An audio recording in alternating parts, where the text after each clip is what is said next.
Indian constitution article 29 and 30 cultural and educational right.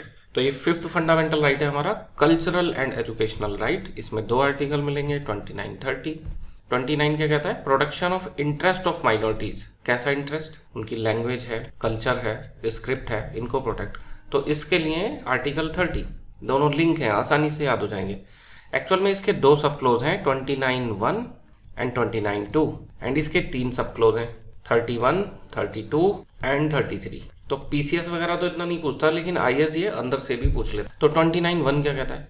Any section of citizen. वैसे हमने देखा कि ये माइनॉरिटी के राइट थे, लेकिन यहाँ क्या लिखा है? Any section of citizen. और सुप्रीम कोर्ट ने बाद में इसको डिफाइन करा है कि ये ऑल सिटीजन को अवेलेबल है ये राइट। तो any section of citizen having a distinct language, script और culture has the right to conserve the same.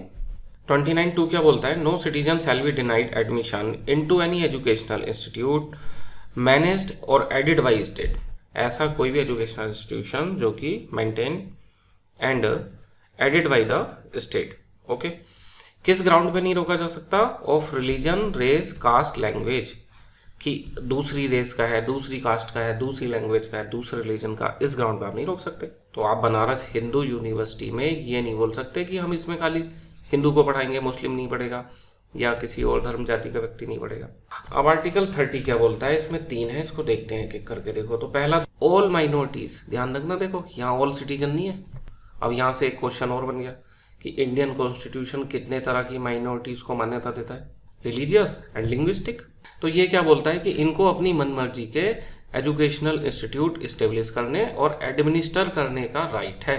लेकिन देखो कितनी सही बात लिखी है इसमें। ये article 31 is subject to under article 29(2). 29(2) बोलता था कि किसी other religion, race, caste and language, in ground पे आप डिस्क्रिमिनेट नहीं करोगे।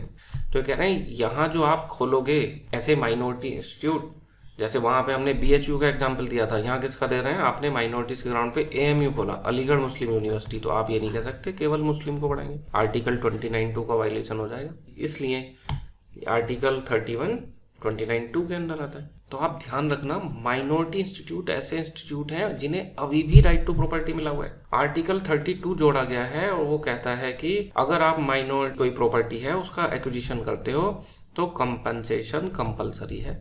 लेकिन इनका जो राइट है वो कॉन्स्टिट्यूशनल है, डन, और फंडामेंटल राइट वाले पार्ट में लिखा हुआ है। तो मतलब राइट टू प्रॉपर्टी इनके लिए भी अवेलेबल है। और अदर कम्युनिटी का जो राइट है वो लीगल राइट है। The state shall not discriminate in granting aid to educational institution only because they are managed by minority। तो आज इस वीडियो में इतना ही। जय हिंद, जय भारत।